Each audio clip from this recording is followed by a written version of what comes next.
everybody, welcome to Ava's weekly recap where I, Ava, talk about me trying to get my first flip at 17 with the help of the Milwaukee REIA mentoring program. In these videos, we do a week overview and the lessons I learned. Week 2, let's get into it. So of course, we have to start off with the numbers.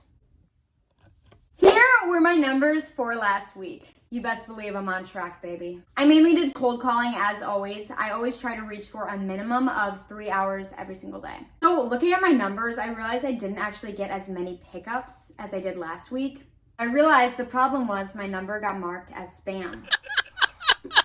Honestly, I'm just grateful I know because now I can fix the problem, but I was really frustrated. I was like, why is no one picking up? The second thing I did was make an offer. So if you guys remember, last week I talked about a buy call I went on with Brian. Basically, me and Brian met up at Panera and we determined an ARV for the property, what we could sell the property after it was fixed up. Then we went on the walkthrough, built great rapport with the seller, and then afterwards ran the numbers in Brian's car to figure out what the rehab budget was and what we could offer. But after we ran the repair budget in the car, I realized how low our offer was.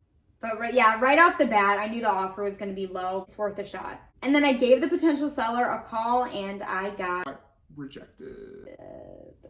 The best offer we gave, it just wasn't good enough. The third thing that happened this week was I had the weekly call with the mentoring program. This week we talked disposition with our disposition coach, Doug. He's awesome. The disposition process is basically after you get the property under contract, building out the project scope, project plan, finalizing rehab costs, hiring contractors, and more. The fourth thing that happened, I went to the monthly REIA meeting. Always a blast. Always a blast. Essentially, a bunch of the REIA members gather together. There's a bunch of networking opportunities, and there's usually a speaker. Number 5 is I went on a buy call. This house was the definition of a wooden box. It was actually a deal I got driving for dollars, and it ended up being probate as well. So I was just killing 2 birds with 1 stone. So me and Brian, of course, walked through the property together, and then afterwards we ran some numbers and we realized the land was assessed for way more than we could pay for the land and the property together. In the specific market we were in, land is so scarce and valuable there, so that was the problem. The specific property had a lot of land for the area. So with that, you can guess that my offer was rejected. My time will come.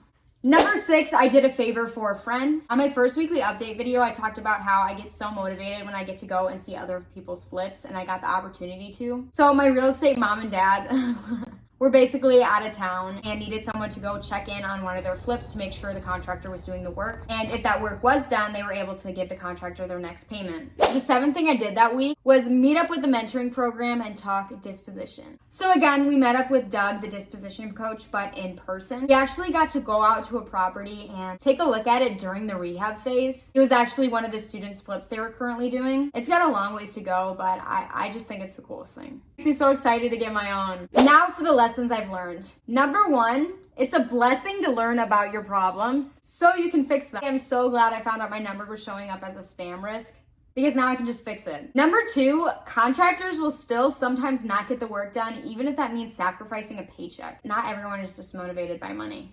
Maybe I'm just have a problem and I'm too obsessed. The third lesson I learned is every no gets me closer to that one yes. Yes, I got rejected last week. Not once, but twice.